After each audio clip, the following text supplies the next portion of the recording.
Welcome, everyone, to our encounters with Rabbi Lipskar. We always like to start off with giving because how we give, that's how Hashem's going to give to us. Let's give generously so Hashem will give us generously.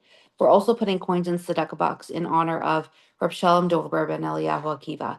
So I'm going to put some coins in the tzedakah box. Please join me from home. Tzedakah is also protection. We're going to start off with Tehillim. The Tzemach Tzedek said if we only knew the power of Tehillim, we would say it day and night.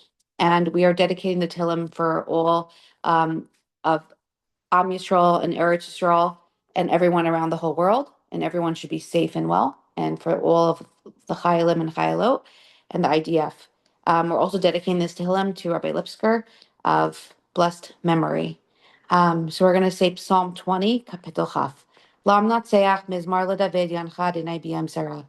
Yisagevcha Shem Yisagevka Shem Eleheyakai Vishlach Ezracha Mikaidesh. Umitzian Yisadaka Yiskar Kol Min Chaysecha Ve'elasa Yidash Nasela. Yitain Lacha Chelva Vefcha V'chol Tzcha Yimalei. Neranana B'Shuasecho V'Shem Eleheinu Nidgol Yimalei Adonai Kol Mishalei Secha. Ata Yidati Ki Yashia Adonai Mishichai Aneu Mishmei Kachay B'Gvorei Shisha Yiminai. Ela Varecha V'Ela Vasosim V'Anachnu B'Shem Adonai Eleinu Naskir. Hema Karu V'Nefalu V'Anachnu Kamna V'Nesedad. Adonai Hashia Melech Yanenu B'Yam Karinu. Just gonna say that how these encounters came about. I had a conversation with my dear uncle a few years back, and I said we should really do encounters with people that knew you and your community. And Rabbi Lipskar said, I physically just don't have the time.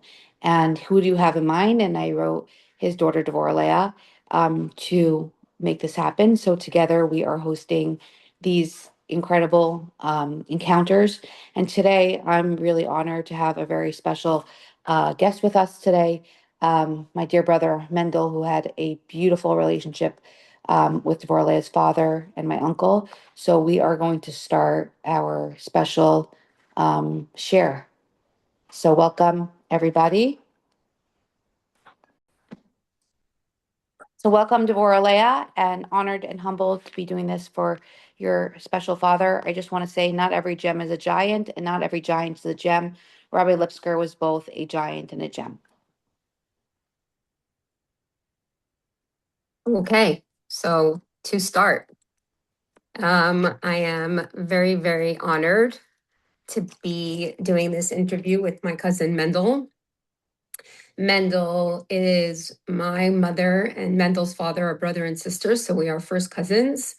But really, our relationship is more like brother and sister. I love him very much. I know that he loves me very much, and he had and continues to have a beautiful relationship with my father.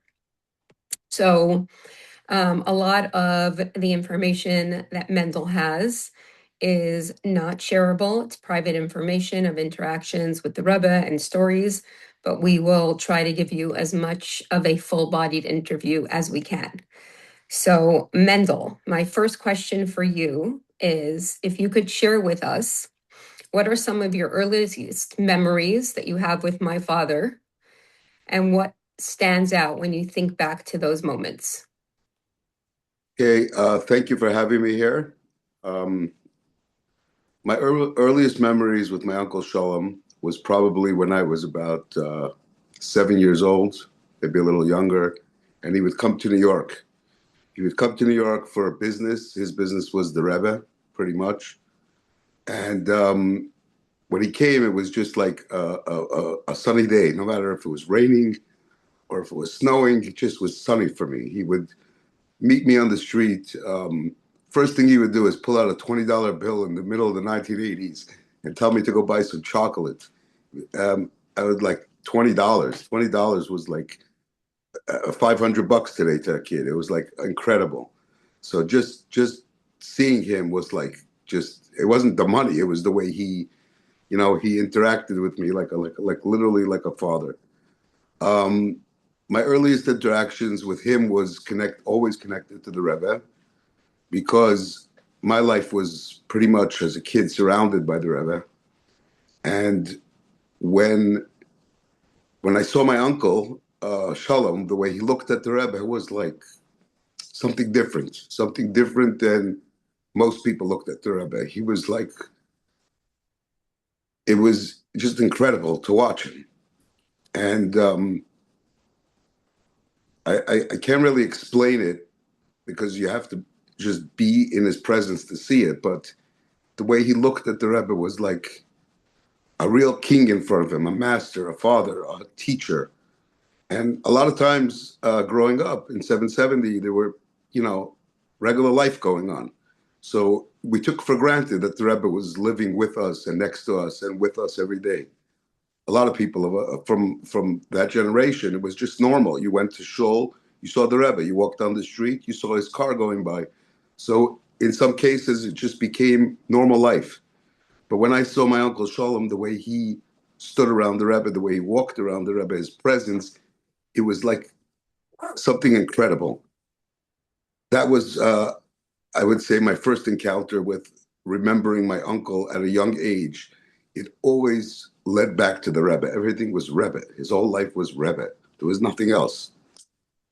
Okay, thank you for that. And you definitely know my father very well because many of my questions are interspersed and linked to the Rebbe.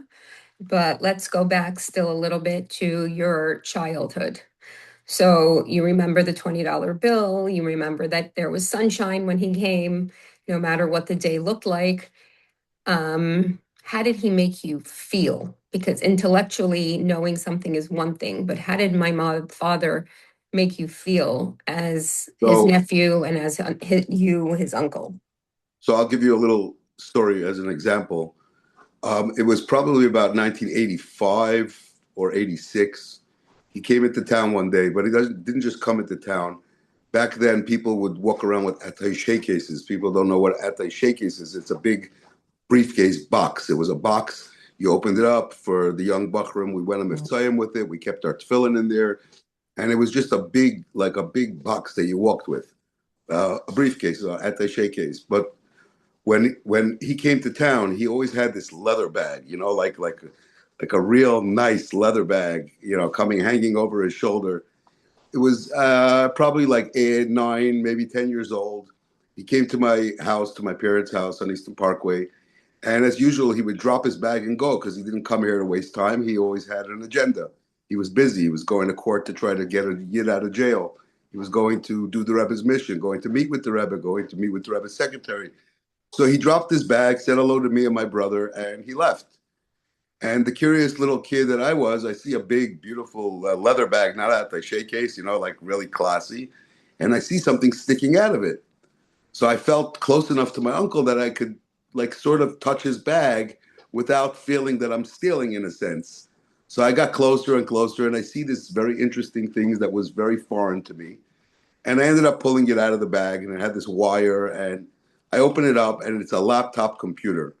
Never saw one of these in my life. I might have seen it, in theory. Beepers were just coming back then, and that just coming in that time. Beeper was, for those of you who don't know, it was a means of communication where if you wanted to reach someone, there was no cell phone, so you sent a text which came up on this little device which was called a beeper, and it said a number, and you knew so and so was trying to reach you. So that's what that was coming out in technology at that time. And that as kids, we were all mesmerized by that. And suddenly I see this computer, laptop, IBM. I'm like, wow, this is amazing. So I go and I plug it in and I figure it out and I turn it on. And I start looking through it. And my older brother comes over and he's like, what are you doing? And he's like, I'm like, what do you mean? I'm figuring it out. And he's like, no, you don't know anything. I'm like, what do you mean I don't know anything? You don't know anything. You've never seen this before. And we were both like literally looking at a spaceship. Anyway, long story short, I played around with it. A little bit later, he comes back to the house. So I put it away and I started to think, do I tell him? I touched this thing. Do I tell him? So I said, you know what? I built up the courage, and he was the kind of man that you weren't like afraid around him because he was not in back in that generation. Older people that were older than you in a sense feared them out of respect also, but you didn't really talk to older people. They didn't talk to you unless they were your father or grandfather. Older people were like they're older. You stay away from them in a sense. He walked in and I started to shake a little and I said, Shalom, I have to tell you something. So he goes, what is it? So I said, I started to stutter, and he goes, just tell me. So I said, I touched your bag. He goes, what bag? So I point to the computer. He goes, oh, did you figure it out? And here I am thinking I'm about to get punished. I mean, he's about to tell my parents, and I'm going to be in the biggest trouble. I touched his computer, nothing less of something that nobody has in that time. And his answer was like, did you figure it out? Like, that was him. He was gentle, he was kind, he was caring, he was loving. He wasn't the guy that starts yelling at you, why did you touch my bag? Do you know how expensive this is? You know nobody has something like this. It was like, did you figure it out? Or in a sense, like, oh, go back and touch. He didn't care about physicality. He used physicality in what was needed. He needed a computer at that time because that's what he needed. But the computer itself didn't mean anything to him. It wasn't like you touched my thing and you might have pressed the wrong key. So what? That's what it's here for. It's here to use. So for my first memories of him, I really felt that he was special and different because back in those days, if you touched an adult's thing in general, it didn't matter if, never mind a computer, anything, you were in kind of trouble. And the trouble wasn't like, there was no word timeout when we grew up. Timeout came out after my generation. There was no timeout. Timeout's a new, I wish there was timeout, but there wasn't. And by him, it was just like the opposite of your regular adult of how they would react. It was just so beautiful and so kind. And you just felt amazing around him. He made you feel like everything is good and everything is fine, even when it might have not been. But that's how he made you feel. Thank you, Mendel. I know you just shared that story with me when I was in your house a couple weeks ago, and it does very much represent exactly who my father was. I remember, we would come to New York before summer started, and all of my father's and mother's nieces and nephews were heading out to camp. My mother's actual blood nieces and nephews, not my father's, and would be like, okay, we have to send them to camp with some nosh. And my mother would say, I'll go. And all the cousins would say, no, no, no, please let Shalom go. And he would come back from Kingston Avenue with like bags of food. And that's just the way that he did things. So when you were sharing your relationship with my father as a young child, it made me think about this very famous quote from, I think it's Maya Angelou, where she says, people may forget what you say to them, but they will never forget how you make them feel.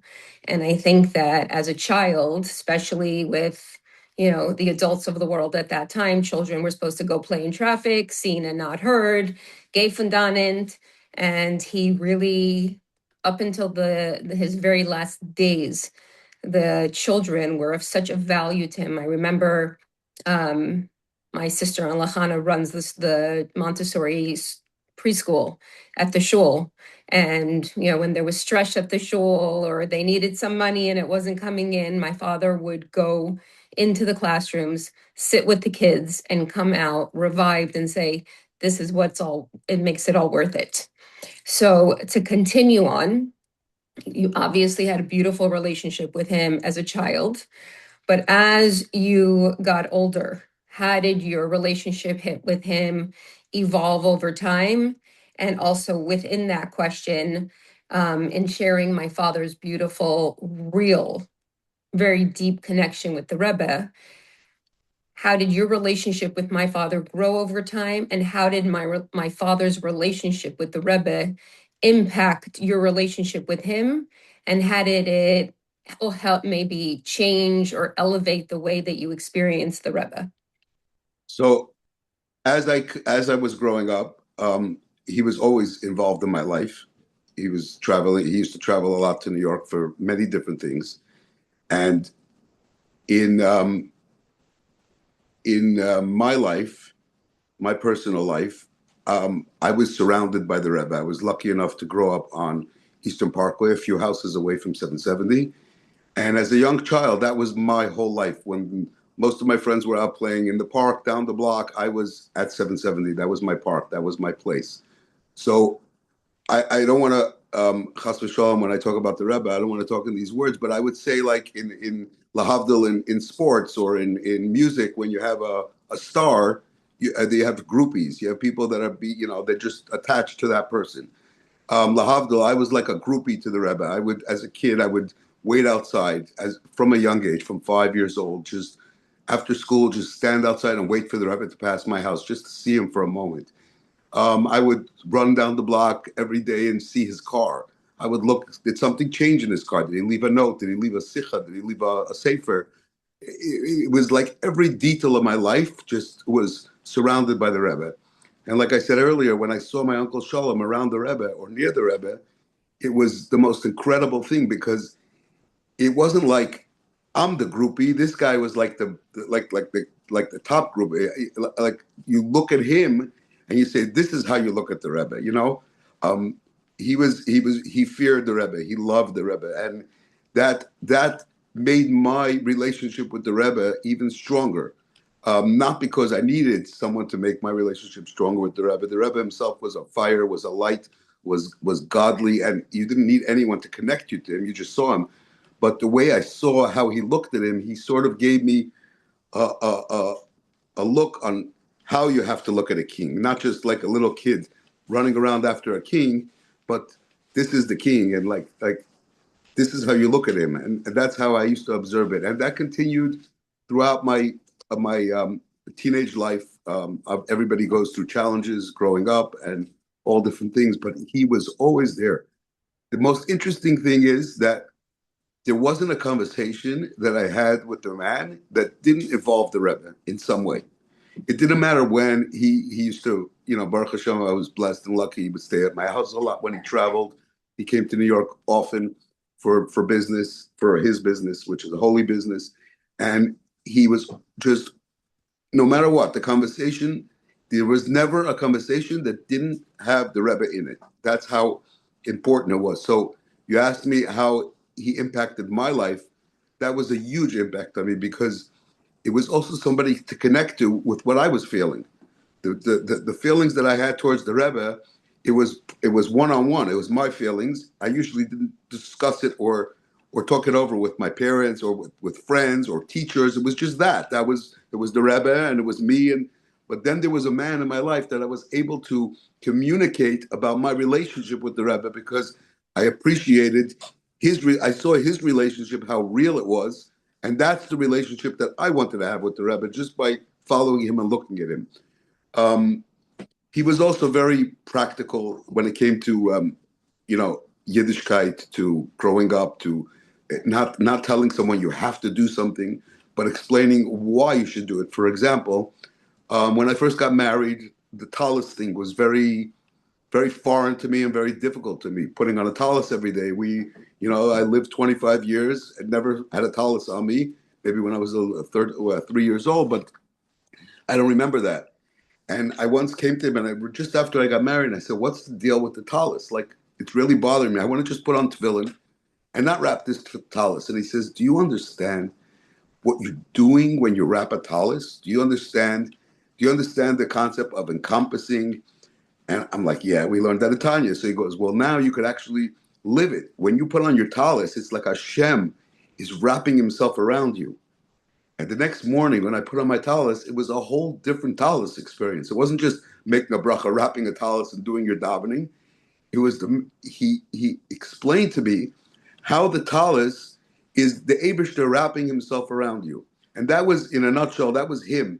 He didn't just tell you something and just do it, and because that's what Shulchan Aruch says or that's what the Torah says. He explained it and he gave you reason behind everything and meaning and purpose, and he made it exciting. He made it really exciting. He made, I would say like he sweetened the bitter waters. Growing up and teachers and people in any environment telling you what to do, even in the non-Jewish world when you're studying. I remember back when I was younger, I went to study in South Africa. So they have something called their like regions over here. I forgot what they call it, but it's very, very, very tough. The students in school go crazy before they do it. And I remember when I was about maybe 16 years old, I heard in the news then that there was a kid that unfortunately went crazy because the tests were too hard for him, and he ended his life with putting pencils in his nose and something crazy like that. And that this is what young people go through in life. in the challenges. And in our life, it's Torah and mitzvahs. But when a teacher just tells you, "Oh, we do this," and Nasha v'nishma, you just do because Hashem told you so. It's not always so easy to say Nasha v'nishma when you don't understand. But Rabbi Lipskar, Shalom, my uncle, was someone that he made it sweet. He made it with purpose. He gave you a reason why you want to do it, not just you doing it because you have to do it. Like when he explained to me about the talis, the talis became a time that I waited in the morning to put on my talis.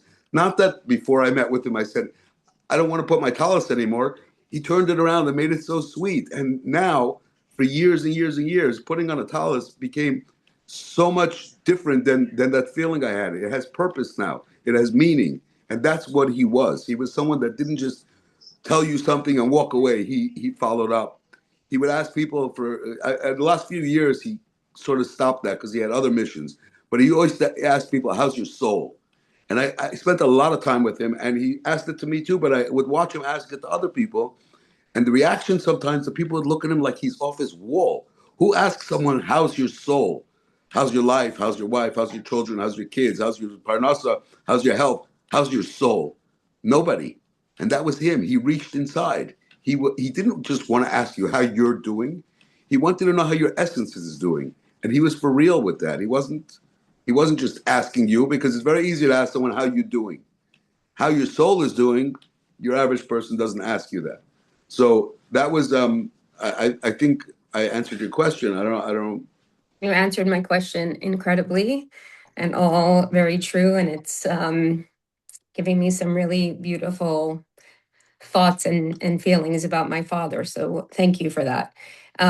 Like you just said, though, he had a little bit of a different mission towards the end of his life. There was significantly more urgency, and he stopped with a lot of the nishma of the understanding, and it was just yes, with his intense eyes that always had a little like sparkle in them. He wouldn't just say, "How is your soul?" He would bear into your soul, like literally bore into your soul. When he said, "How is your soul?" My kids would come home from shul and they're like, "Ma, Zadie asked me how my soul is," and I felt like he saw straight into my neshama.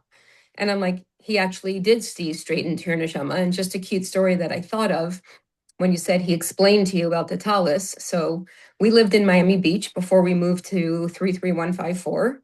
And my father would daven at Landau Yeshiva on Alton Road.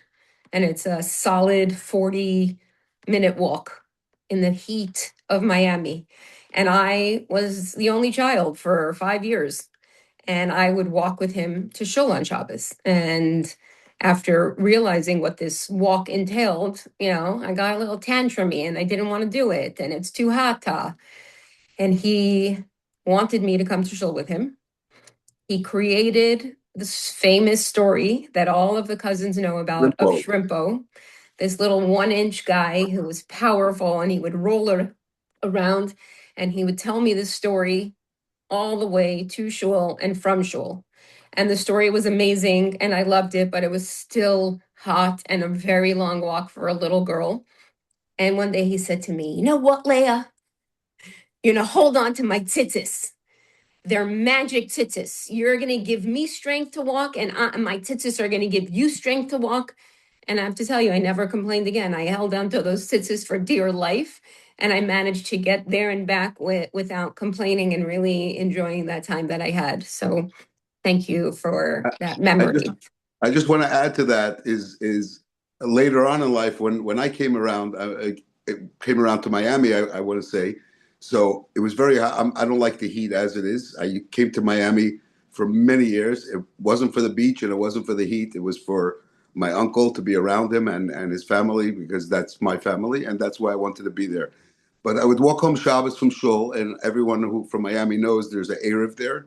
Most Jews carry in the Erev there. My uncle did not, no matter what. And I used to say to him Shabbos when we were leaving shul, I would say, "Shalom, let me take your hat and kapata. Let me hold it for you. I use the Erev. I'll carry it." "Absolutely not," he would tell me. And he would walk and he would sweat. It was 100 degrees in the summer. It didn't matter. He walked with his kapata and his hat and his gartel because he was representing. And it didn't matter if he was fainting and dying underneath from heat. If I was without my shirt on, Okay, I would take my shirt off in those summers. It was so hot, just walk with my tzitzis. And he was in his full garb. It didn't matter. It wasn't even a question. It's not coming off regardless. It's not coming off, he would tell me. This is how I go.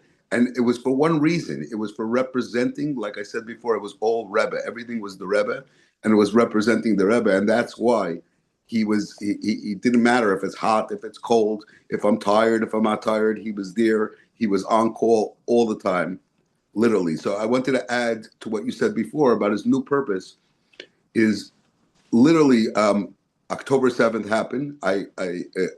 I was in Miami then, Simchas Torah night, and I saw him. And the next day, I mean, we're all looking for something, guidance. What's going on here?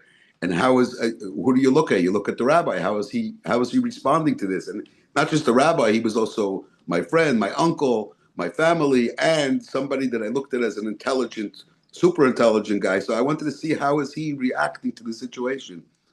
And he just became a different man.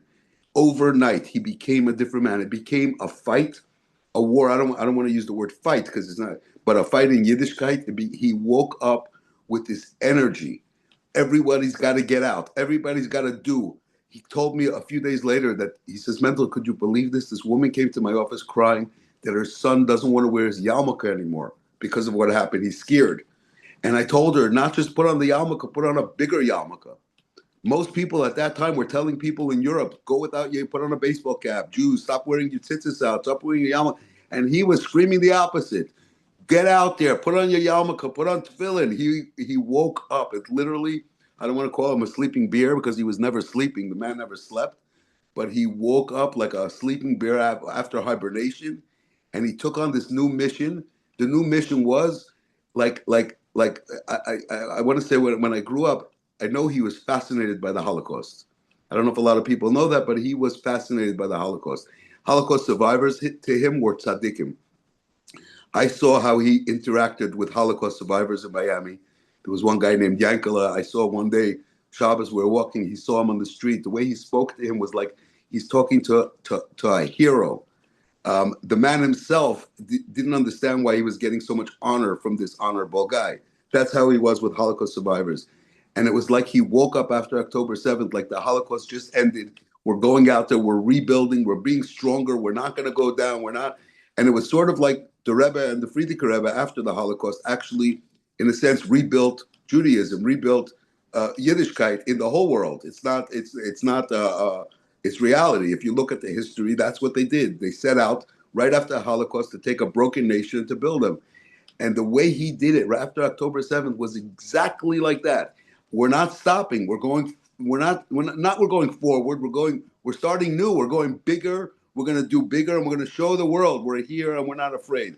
And he was from one of the only Jewish leaders that first day, that was his, the other ones came around later. You know what I mean? They first hid in the basements, and no disrespect to them, it was a scary and an uncertain time. But he wasn't scared. He ran out there and he says, let's go. The Yidden are coming out now. We're not going hiding. And that was something that was so amazing for him. But that was his new era in the last couple of years before his passing. That was like his new mission. Wake up every Jew in this world to come back.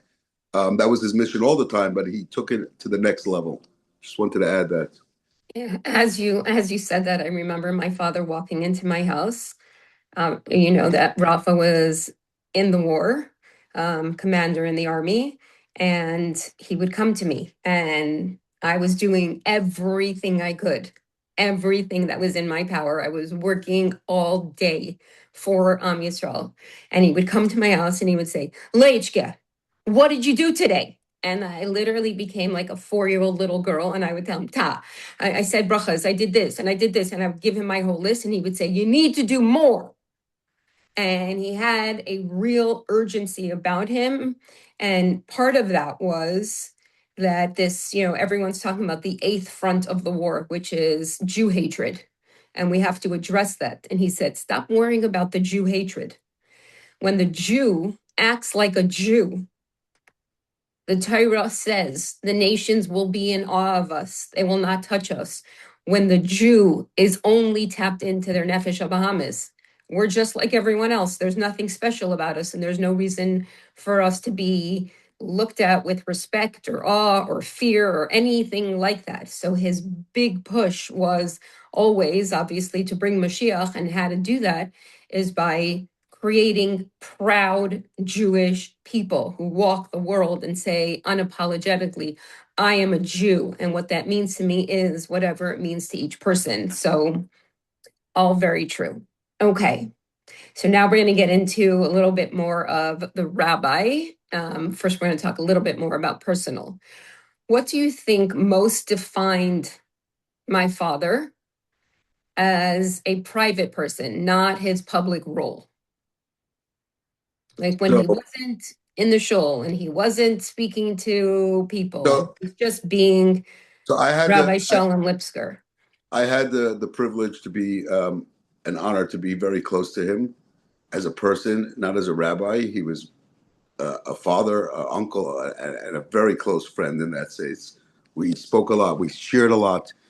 But one thing I realized that if you go to a regular person's house, there's no regular people, but if you go to people's houses, in general, they come home from work, they sit down on the couch, they read something, they watch something, they whatever it is that they calm themselves down from their long day. Actually, I shared a lot of time in his house, and by him, there was no couch sitting down. If there was a couch, it was for a meeting. If there was a couch, it was to learn Rambam, and usually by his chair, by his desk. There was no off time.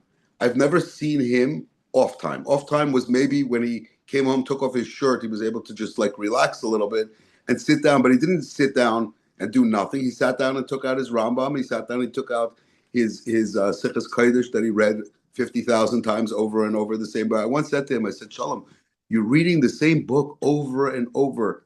This was one of the Sichas Kodesh, which was um, um, typed up word for word how the Rebbe spoke by Fabrengens and unedited. And he would read it over and over. And I would say, how could you read the same book over and over? What do you get out of it? He goes, every time there's something new. Every time there's something else.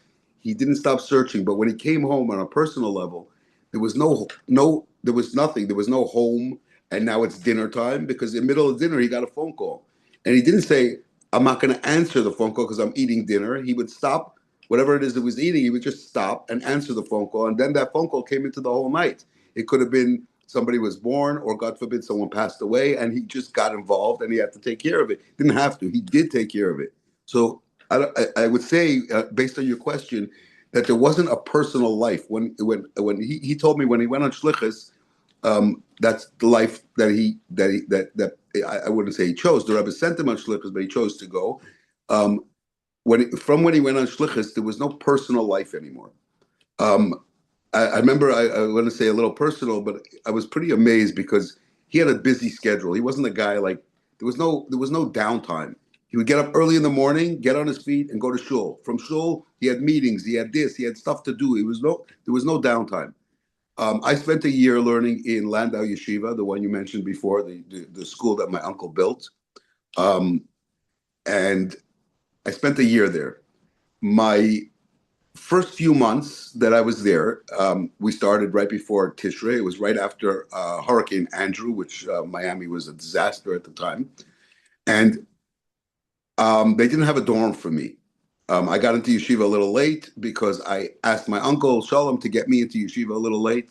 But when it came the time I decided to go to that yeshiva, it was just literally I've never saw anything like it. He called up his friend Rabbi Shapiro that they spent growing up together on shlichus, America shlichus.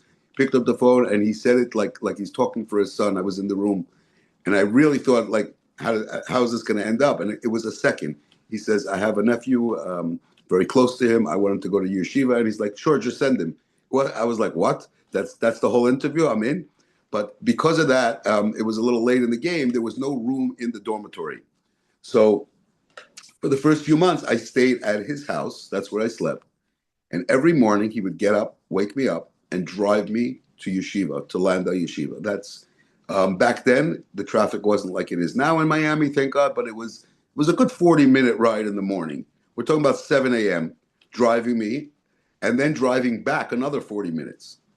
And he would literally, and I would say to him, Shalom, let me take the bus. This is a city bus. I could do it. And even though I couldn't do it, there was no way a guy like me is ready to go on a city bus. But I said it anyway because I felt bad. And he said, absolutely not. I'm going to drive you until you have a room. This is a man that outside of our personal relationship was a busy man, a respected man, uh, not someone that's a taxi driver should be driving me to yeshiva every day. But he made sure he wanted me to know that he felt that I'm going to yeshiva, I'm going to be a part of it, and you're going to know that I'm a part of it. And you're not going in a taxi, you're not going in a city bus. I don't want to say me, the big Rabbi Lipskar, because he never felt like that. He was deep inside, he was the most humble man if you actually knew him well.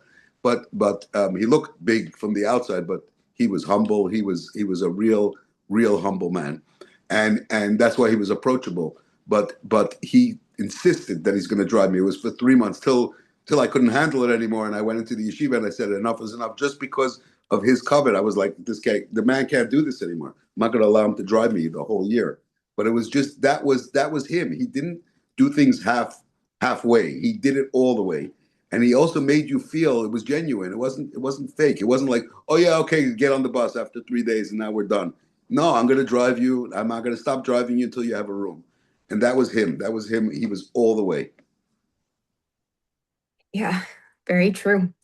So, as you're saying that, after my father passed away, well, before he passed away, when he was of more compromised health than usual, my mother reached out to Lydia, his executive secretary, and she said to him, I want you to put a gap in the middle of the day with no meetings that he could come home and take a nap. Doesn't sleep at night, he needs to come home and take a nap.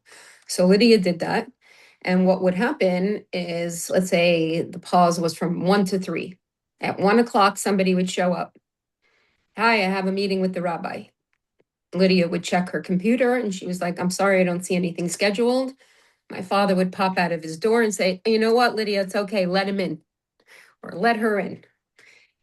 Fast forward, after he passed away, they cleaned up his desk. And his little stationery, those little cards that even that the Rebbe chose for him, the paper, the stationery, he didn't do anything without the Rebbe. On those little cards he had in between those hours where Lydia had blocked off, he would call people and schedule appointments and then just, haphazard. Oh yeah. And the stories that we hear were like, you were a rabbi of a shul. You ran the Aleph Institute. You were a father. You were a grandfather. And you weren't just a local shliach. You were worldwide. You impacted the world. And we hear these stories and I'm like, when did you have the time to do this? When? And it's a remarkable thing. And we should all have half the amount of mission and passion for the right things as my father did. So based on what you shared about his relationship and his deep connection with the Rebbe, how do you think that influenced the way that he treated people and built relationships? So I remember I asked him to join us. I think we were going to a sports event many years ago. Might have been a Dolphin game or a Miami Heat game. I don't even remember what it was. But I said, Shalom, will you come with us? So he tells me, you have to understand something about me. And he didn't say it in a show-off way. He says, I represent the Rebbe. So if I'm going to go with you to this sports game, I'm taking the Rebbe with me. So do you want me to come? He didn't say no. He asked me back the question. I said, absolutely not. That's how he was. That was him. And everything in his life, like I said before, surrounded the Rebbe. So what was your question again? I'm sorry. And the question was, how did my father's relationship with the Rebbe impact the way that he had relationships with people or that he spoke to people? So like I said, about that sports game story, is he lived it. He lived whatever I do, I'm representing the Rebbe. And when he walked into a room, he thought twice, would the Rebbe want me to walk into this room? When he spoke to a person, he spoke to him as if, how would the Rebbe speak to this person? I could tell you a quick story, which an amazing story, which happened with a person that I met, and he was from Hasidic background. he came to meet the rabbi at one of these meetings that the rabbi gave him, not on the schedule. The meeting was for him being upset at another Jew that he claimed did something to him. And he comes to the meeting, and the rabbi tells him, I'm really sorry. I told you that I have a busy schedule, but I will fit you in, and I'll still fit you in. But in the meantime, he pulled out a pair of tefillin, and he said, would you like to put on these tefillin while we're waiting, and then I'll come get you when I have a few moments between meetings. The guy started to scream at my uncle and say, all you people are the same. I come here with my problems, and all you have to do is talk to me about tefillin. All you want me to do is put tefillin. I'm not here for tefillin. I'm here for my problems. So the rabbi said to him, I'm not telling you to put on tefillin. I just offered you that while you're waiting, there's a pair of tefillin if you feel like you want to pray. And he said, you don't have to. And he went back into his office, and I said, I'll get you as soon as I could. Comes out a little while later, and he asked his secretary, where's that young man that was waiting for me? She says, Rabbi, he's down the hall, but you're going to have to come see this. So he went down the hall from his office, which was the Viber shul, the women's section of the shul on the second floor. And as the secretary's taking him to the door, she says, listen, and he hears screaming. And as he's getting to the door, it's getting louder and louder. He comes inside to the women's section, and he sees a man standing over the balcony, like literally hanging over towards the Aron Kodesh, towards the Ark, in the tefillin that he gave him. And he's screaming at the loudest he could scream, at the loudest voice. In Yiddish, it's Nein, ich bin nicht Shegitz, which means no, I'm not a guy. I'm not a guy. And he ran over to him, gave him the biggest hug, and told him, no, you're not a guy. And as the guy was screaming, I'm a Shegitz, my uncle was screaming back, no, you're not. No, you're not. Till finally the guy realized he was in a trance, realized that someone's standing there screaming, you're not. They hugged, and they went back into his office, and they spoke, and he took care of his problem, and that was that. And that was the way he approached everybody. That approach was a Rebbe approach. It wasn't, some rabbis would say, this guy totally cracked up. You got to take him and have security to remove him. I'm not meeting with him. He might go crazy in my office. This is dangerous. The guy was going a little bit crazy. And he did it. He came over to him and gave him a hug. It was like when I had a hard day and I was a little kid, and I didn't know who to turn to because there was nobody to turn to those days. I mean, the adults were some people you don't want to talk to because everything was trouble. So you had to keep everything inside. But when the Rebbe passed by me daily on the street, passing my house, and gave me a smile, that smile was like a hug for a little kid, and I felt all better. That was Rabbi Lipskar. He ran to the guy screaming and going crazy and giving him a hug and telling him, no, you are a Jew. You're not just a Jew, you're a special Jew. So that was his approach. His approach was, his work was done, always how the Rebbe would approach it. Not to kick someone out, not to get upset at them. I think that everyone is going to really receive the full picture of my father's really special relationship with the Rebbe and how it didn't just remain with him, that he put that out into the world, and he really tried to do everything that he could in the Rebbe's direction. So also when you said that story about the game, I remember years ago, one of our big Balabatim gave my parents tickets to a Heat game. In a box, a whole fancy thing with kosher food and everything. They get there, and how does a game start? A game starts with cheerleaders.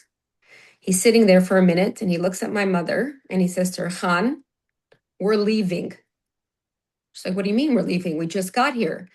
He's like, the Rebbe is sitting in the chair next to us.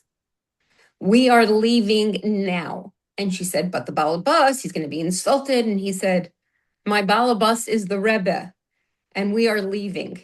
And they left. So, sometimes you hear a story and you're like, especially from rabbis, you're not sure if they're really 100% and all of that back and forth. But I can guarantee that story was real because the same exact one happened with my mother. Okay, now I'm going to go back to a little bit of when my father was home, there was no chill. There was no chilling. You're 100% right about that. I remember when Rafa was in Gaza, and whenever he would talk to me or anybody in the family or my father, how are you doing, Rafa? How's it going? How is it in there? I'm chilling. I'm chilling. So I was on a FaceTime with him and my father one day, and it was probably the first time my father heard Rafa say that. And he's like, Raf, Rafal, what's going on? How are you? How's everything going? And he says, Zaidi, I'm chilling. And my father opens up his mouth to start telling him how we don't chill. And I see what's coming from my father, and I'm like, Ta. He's using the word chillin so that all of us could actually be chillin here in Miami and have peace and some menuchas hanefesh. But I promise you, this boy isn't chilling. So even in Gaza, my father wanted to make sure that there was no chill time.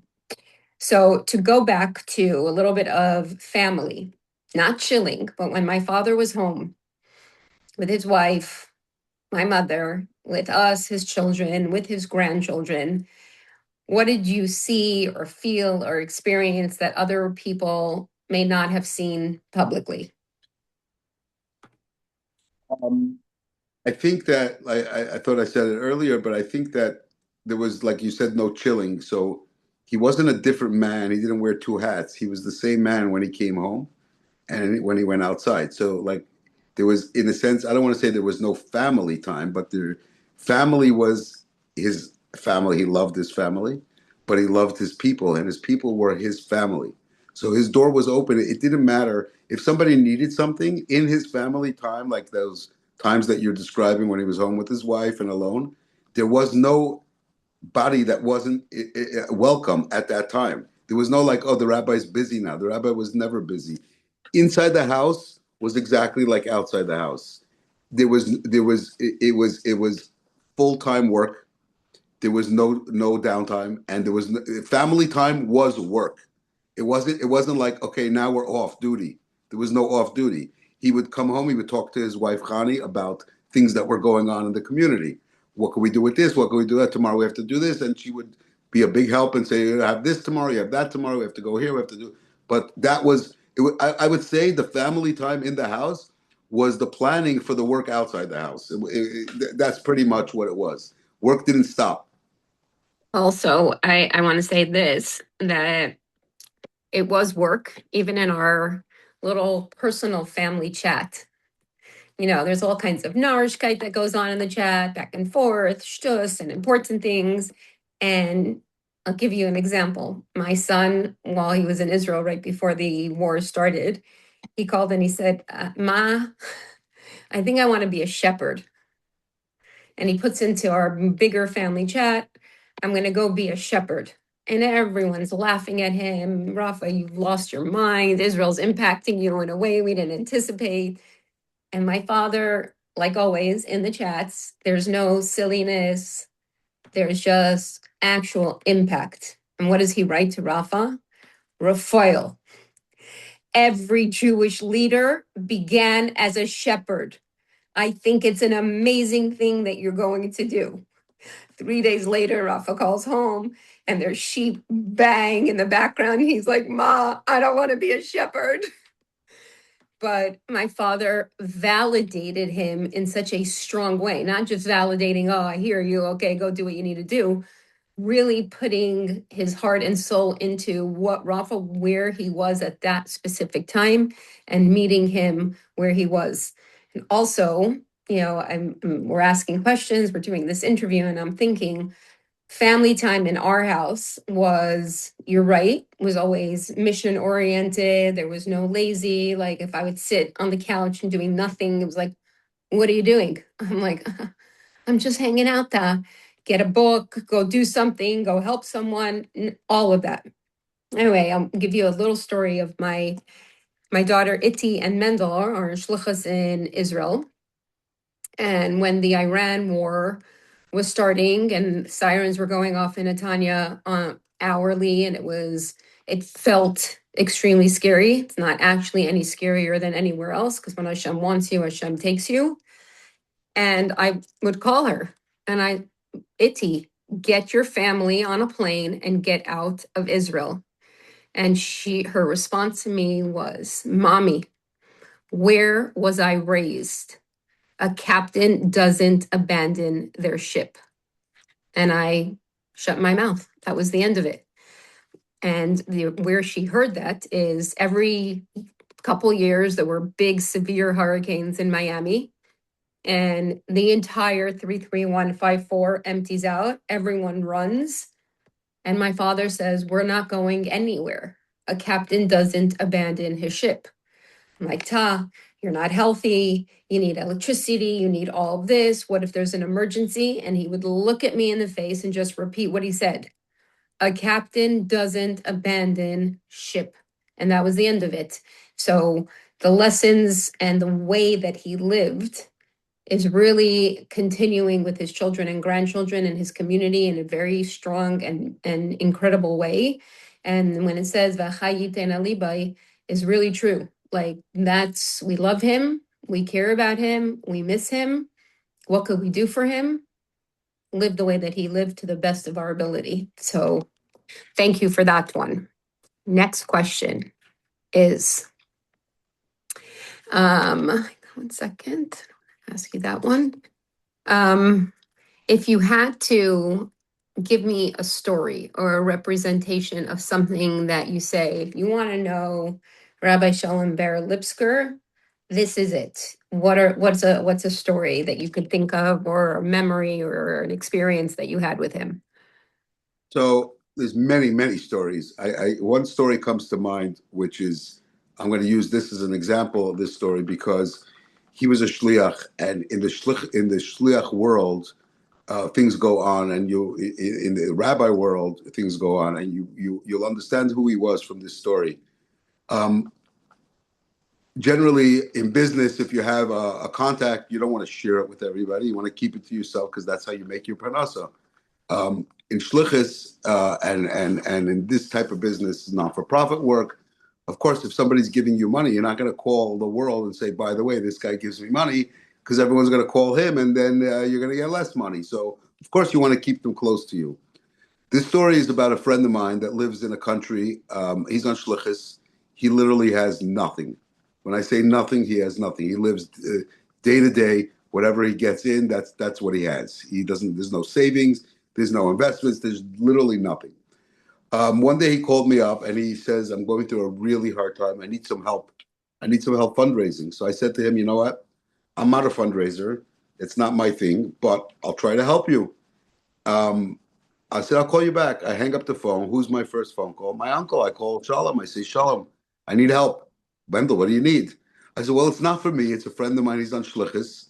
I knew that would touch the core when I said shlichus. He says, where is he on shlichus? So right away I told him. I said, the guy has nothing. And I was so nervous asking him because this is like encroaching in somebody's yard in a sense. And I'm like, Shalom, I was wondering if he could come to Miami and maybe you could help him introduce him to some people. He needs some money.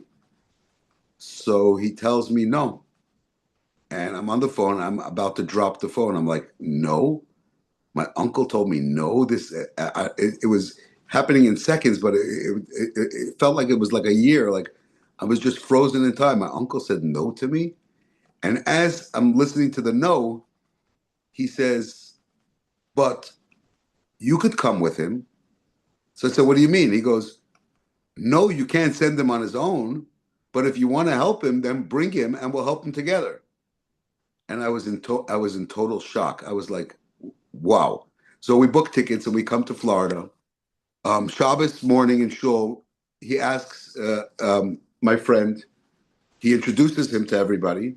Doesn't introduce him, he just tells everybody, he says, this is a shliach from this and this place, and I'm asking you to please help him with anything that you can. And I was sitting there in the crowd and I was like, what just happened? I thought he'll let him get up and talk. Not just let him get up and talk. He's telling his people that he lives off, that all his financing is coming from, hey, help this guy. And I was amazed. My friend, the shliach, was turned white. He couldn't believe it. Actual shliach is helping him in that way, sharing that would be his whole business in a sense. He got up, he spoke, he met a lot of people, they helped him. It was just amazing. But that's a story where you see that he was in it for the team. He wasn't in it for himself. It wasn't a self-motivated thing. I'm a big rabbi. I'm Shalom Lipskar. I made it in life. I have people around me. I'm a good speaker. No, that wasn't him. He was in it for the team. There's a team. The Rebbe's the leader. We're all in it together. And I'm willing to share. And I said to him after, I asked him, I said, Shalom, most shluchim I know would never, ever do that. They wouldn't share their balabatim. People with money, with other people, this is their livelihood. He tells me, when I have a balabas and I keep him to myself, I'm limiting him to myself as well. But when I show him there's a world out there of tzedakah, I'm teaching him of giving. He may give me more one day, and that's not why I'm doing it. But I'm opening him up to the idea that you give tzedakah, not just to me, to the Rebbe's institutions. That's me.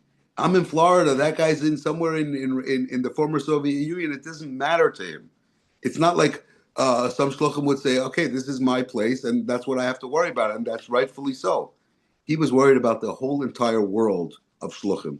Every shliach was his partner, co-worker, and they were all in it together. He was willing and able to share what he had for other shluchim. It was not even, there was no business secrets in that sense. Yeah, very true. I remember, I don't remember a lot of our Shiva, but I remember I jumped around a lot. I couldn't really sit in my seat. And in one of my jumping arounds, a young-ish, not young, my age, never mind, take that back, comes over to me as shlucha, and she says to me, I want to tell you, when we came here on shluchos, your father reached out to us and he sent us two pro formas. One, a fully outlined way of running a Chabad house, creating a board, not doing it on your own, having lay leadership involved, all of that. And the second one, which for me was, wow, I wish I remembered who the shlucha was so I could get that from her because I asked her to send it to me. But the second one was, how do you stay connected and makusher to the Rebbe when you're no longer sitting under his feet? So, the story that you shared, this exemplifies it even more. That, yeah, people like to hold on to their own good stuff that they acquire, that they made a contact, that worked so hard. And I'm not sharing this. To him, it wasn't sharing. To him, it belonged to everyone who was doing what they needed to do. Like, at least once a month, we have someone standing at the pulpit in our shul and fundraising for a cause that my father deemed worthy. And you're 100% right, not just other shluchim, business people, rabbis, anyone, to give your space where if they're giving a significant amount of money now to this organization that's fundraising today from the pulpit and pulling at everyone's heartstrings because it's something to do with Israel or orphans or widows, that potentially is less than the shul is going to get. And the shul needs the money. It's a misconception that, we're rolling in the cash. Every single day, miracles happen and the funds get covered. But he understood what it meant for someone to have a need. And if I can create a space for him where we could help each other. When we had a bunch of Israelis come here over the last couple of years, and we give them a wonderful time and we share with them and we give our full week is dedicated to them. And a whole day long, they're saying thank you. And at some point, you're feeling like, I'm not even getting a schus for this anymore. I get no merit because all day long, these people are thanking me. I can't handle it anymore. So I said to them, if I have a pain in my leg and I bend down with my hand to massage my leg, do I say thank you to my hand? That would be crazy, right? It's one body. And really, that's how my father viewed the world, not just Jewish people. I remember his interaction with President Javier Milei. And he said when he's finished with his presidency, he wants to convert and become a Jew. He has a Torah in his house. He's learned, he studies. He's a very good friend for the Jewish people and very connected. And my father, again, with those eyes, said to him, with all due respect, don't become a Jew. Stay who you are and be the leader of the laws of the 7 Noahide laws. You don't need 613. You need the 7 Noahide laws, and you, as the president, can disseminate that to the world in a different way than a rabbi dressed like I am can. So he very much was into like, this is one pot. And the more that we help one another, the closer we get to where we want to be, as opposed to everyone doing, their things on the side, which is also important, but we are a whole. So I just want to add to that what you said about Shiva, when you were sitting Shiva. So like you were walking around the house, meeting people, and I bump into a friend of mine that from school that I haven't seen in many years, that I grew up with. And first question is, he's standing there with his wife, and I said, "What are you doing here?" I felt a little bad, but like, what are you doing here?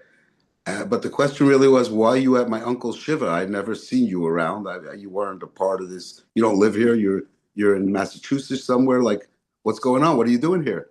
So he said to me, "I'll tell you the truth. I felt that I had to be here." I said, "Did you know my uncle? Everyone knows my uncle. Who doesn't know him? But did you know him that you're coming here?"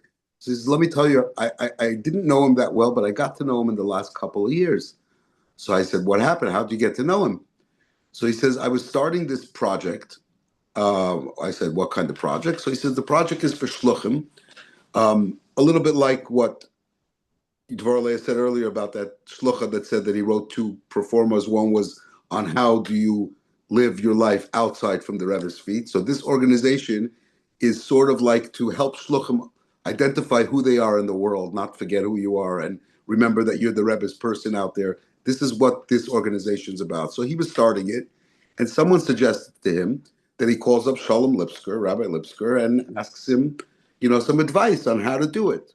So he thought it was a great idea. So he called him up, and he says, "From the moment I called your uncle, it wasn't advice. He took over my project. Not just he helped us build it and start it. He took it over. He became a part of it. He didn't just say, 'Okay, do A, B, and C, and I'm out. I gave you your advice.' He was involved. He would call me. I came with my wife. We flew here to meet with him. With other shluchim. He didn't just like say, 'Okay, this is what you do.' He continued and stayed. So I felt, he told me, that he passed away. I have to be there, and to me, it was so amazing because it was like, who knows that this shliach out there in the middle of Massachusetts has something that no one even knew he had to do with him. His time was 24/7. Yeah, Shabbos also, he was working all the time. He never stopped. And the Rebbe's mission was his mission. Like you said, it was one body to him. He never looked at another shliach as a threat to him. He looked at him as a partner, a co-worker, and someone that could get it done together with him. I'll just say a short story. I was walking with him once in Yerushalayim, many times, but at one occasion we're walking, and literally every 2 steps, Rabbi Lipskar in Hebrew, in Russian, in English, you're Yerushalayim. It's international. Everybody's there from all over the world. And people are coming out of the woodworks, running out of stores. "Hey, Rabbi Lipskar, Rabbi." For me, it felt good. I'm walking with this star. Everyone's stopping and saying hello to him. So I feel good. I'm walking with the star. But after, like, we continue walking, we're in a little private spot, and I said to him, "Shalom, I want to ask you a question.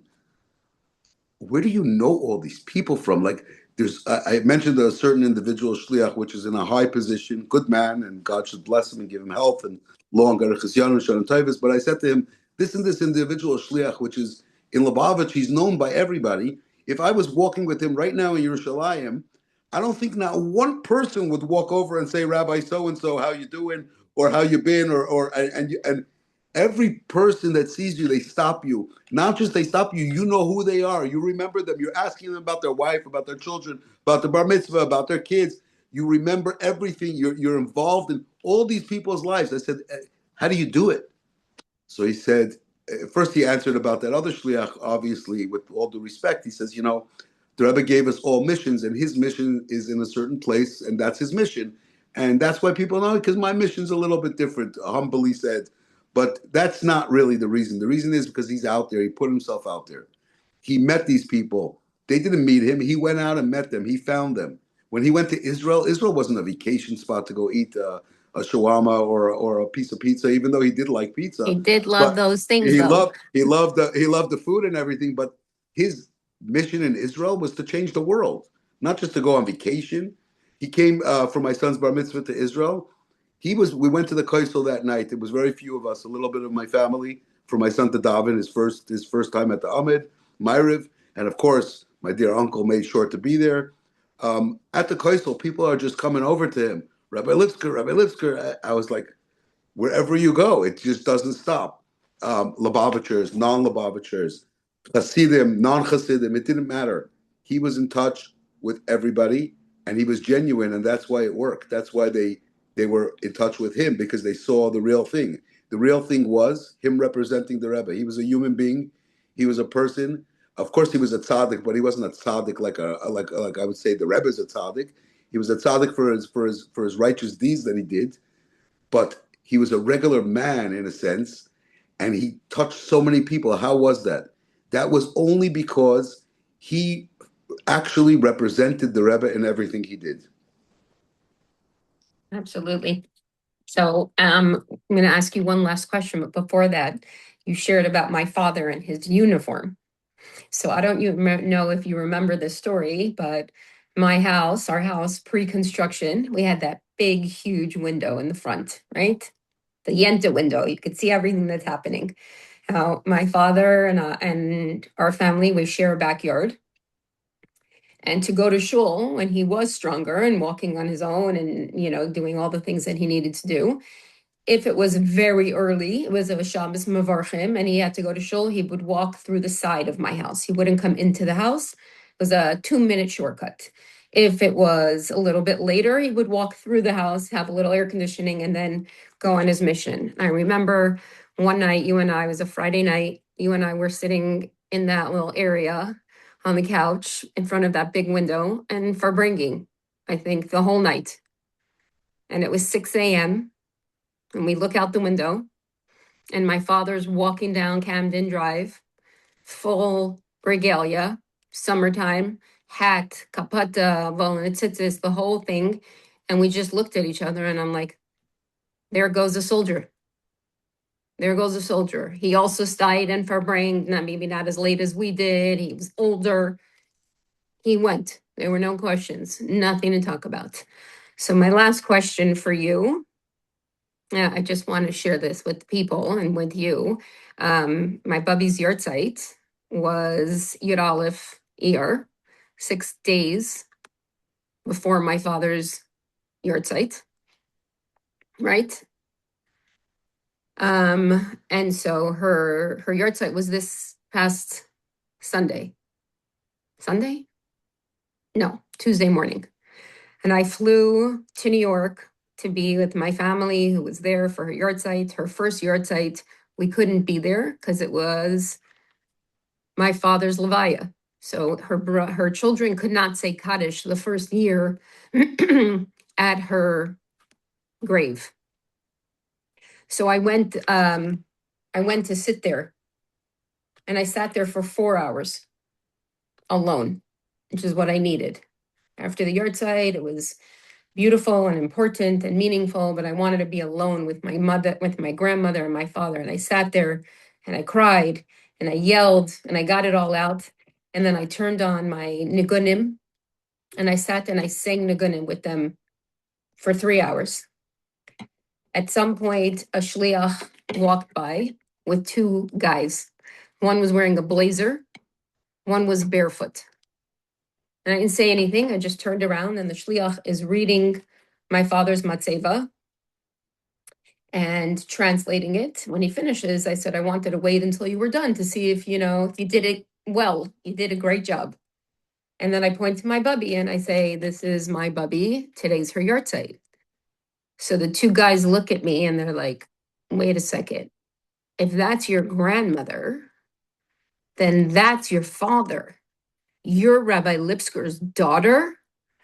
So the guy in the blazer went and kissed my father's matzeva and did what he needed to do. And I looked at the barefoot guy, similar to me on a lot of levels. And I'm like, you just don't want to put on the smelly Crocs or you're grounding. And he lit up and he said, no, I'm grounding. I want to feel the holiness of this space.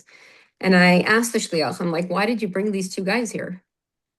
He's like, honestly, I went to the aisle and the security guy who stands outside of the aisle said to me, now you have to go to Rabbi Lipskar, because that's what happens here. You go to the Rebbe and then everyone goes to Rabbi Lipskar. So now you're going to go to Rabbi Lipskar. And it was just a few, really, in those 4 hours, there were 3 different interactions with different people. And it was really like and my father and my bubby sent them to me, whatever I was feeling. Each one addressed a different part of that. So this is a question I'm going to ask you, because I kind of just did that when I was at the Matseva. If you could say one last thing to my father, what would it be?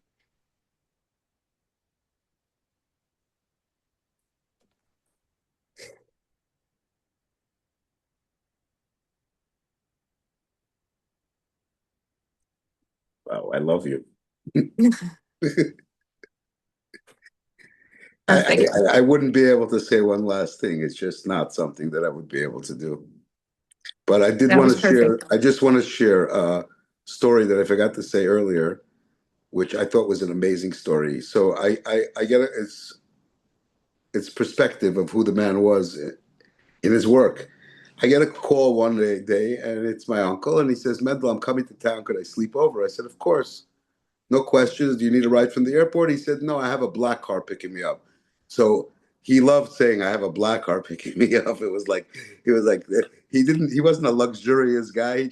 He used things that he needed in life. But this got him excited. The fact that he had a number. Somebody gave him, a very wealthy guy gave him a number. It says, Rabbi, whenever you're in town, call this number and a black car will pick you up. So he says, I have a black car picking me up. I'm like, okay, great. He comes to my house. It's evening time, and I said, Shalom, could I just ask you, what are you doing in town? So he says, I'll tell you the truth. I'm here to save a Jew. And just the way he said it, I'm here to save a Jew, it reminded me of the stories that I grew up with the Poritz. The Poritz would take the Jew and throw him into the hole, and then the rabbi or the holy Jew would come and collect money and take him out of the pit.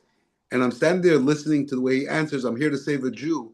It sounded like the rabbi or the Baal Shem Tov that's coming to take the guy out of the Poritz's pits, literally. So I said, okay, could you tell me the story? So he said, there's a Jew. He's in prison, unfortunately.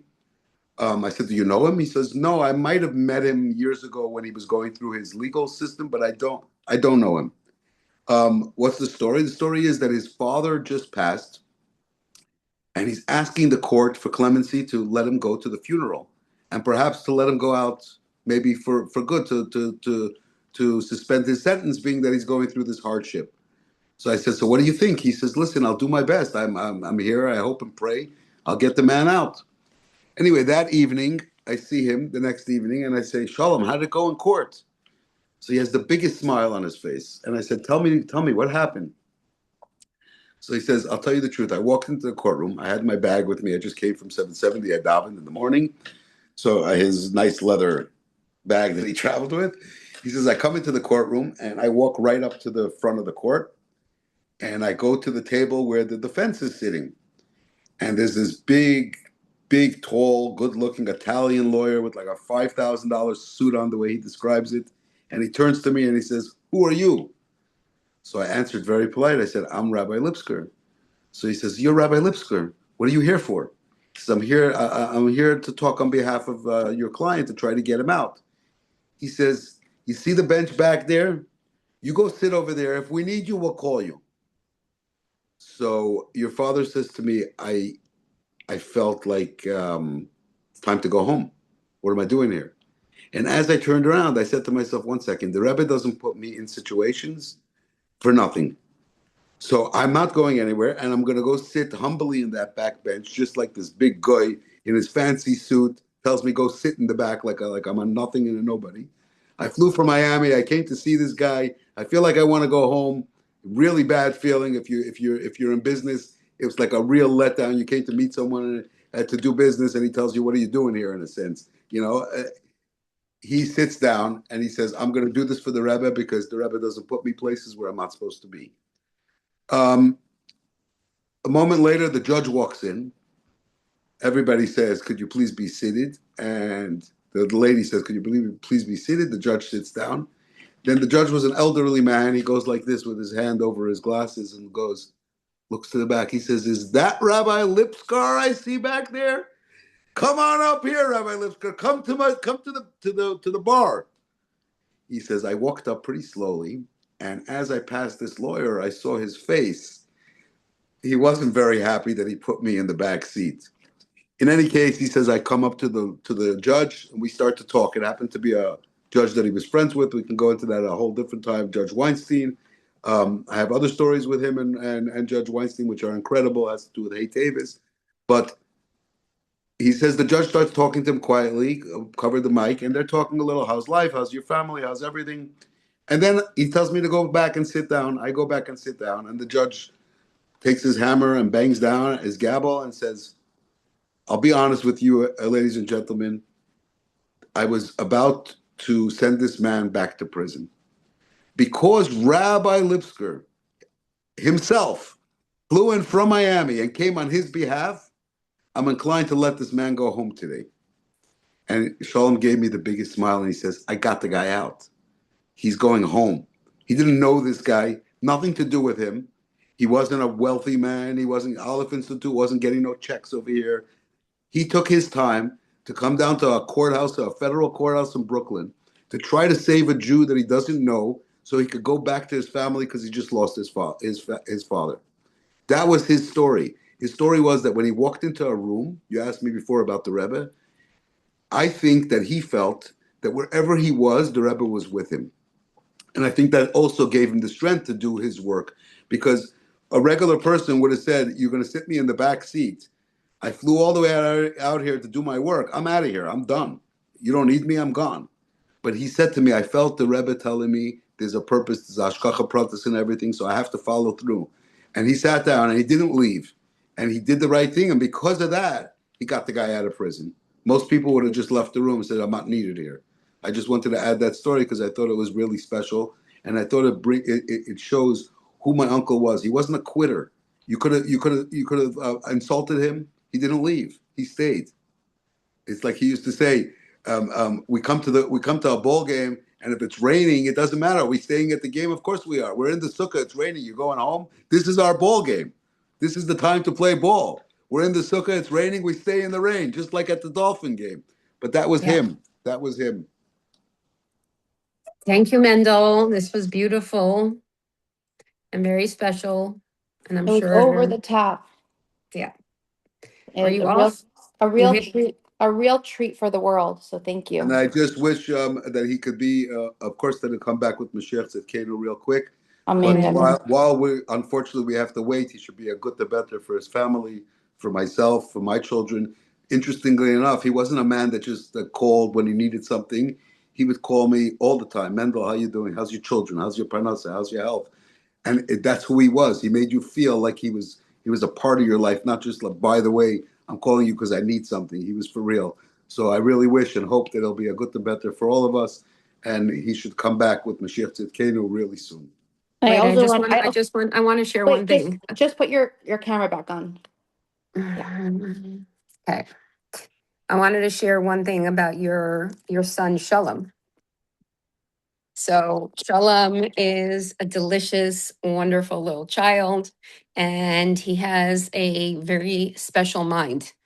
He's sitting in my father's house one day. We were there with him, and he's actually having an argument with my father. He's teaching him about the galaxies and the solar system, and he's talking about the black hole.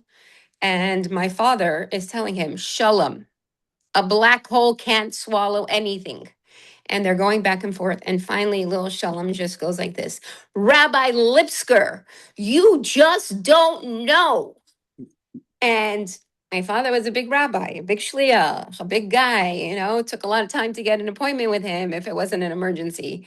And this little guy felt so comfortable to speak that way because he was his uncle, his friend. He loved him and he communicated with him. And for a young child to feel that, because they don't have any garbage covering them up and they don't have any schmutz and they don't have any of that stuff that clouds us, they feel the essence of a person. And when Shalom said that, I was like, that was good. And he loved it. He smiled and he owned it. And it was an incredible thing to watch. So thank you very much for the interview. Chaya, thank you for creating the space to do these. Of course. And I just want to end off Grandchildren and my great grandchildren will be very happy to have these. and the whole world. I just want to end off by saying, firstly, Mendel, that was amazing. We probably need to get you a part two interview. But Rabbi Lipskar would always ask everyone how your soul is doing. So we should definitely say, what are we doing for Rabbi Lipskar's soul today? So let's make it happen and do something special in his Like, memory. like he would say, just get it done. Get it done. So you heard so many beautiful stories. Don't look at it like stories, but look at it like, what can we take from these stories and how can we implement them in our lives to be better people, just You like know I, what Rabbi I was, you Lipskar. know what I was thinking about just now? But- You can leave it on. Okay. Um, my father's watching us do this interview, and he's like, "What the heck is wrong with you people? Go do a mitzvah. Go change someone's life. Go help somebody. What are you sitting and talking about how great I am?" And the answer would be ta, because you impact many, many people, and hearing these stories will be part of that avodah of helping Mashiach come. Because otherwise, he'd be like, "No." Like we have a woman who does all the bulletins now, and in the past year, my father has been on a lot of the covers, and she has them all beautifully displayed. And I said to her, "Juliet, do you know how much my father would hate that he was on the cover of a bulletin so many times?" She's like, "I think about that all the time." So he was a great man. He was a humble man. He was a good man, and we all miss him very much. And we're going to continue his mission and his legacy, all of us together. Amen. Amen. Thank you, guys.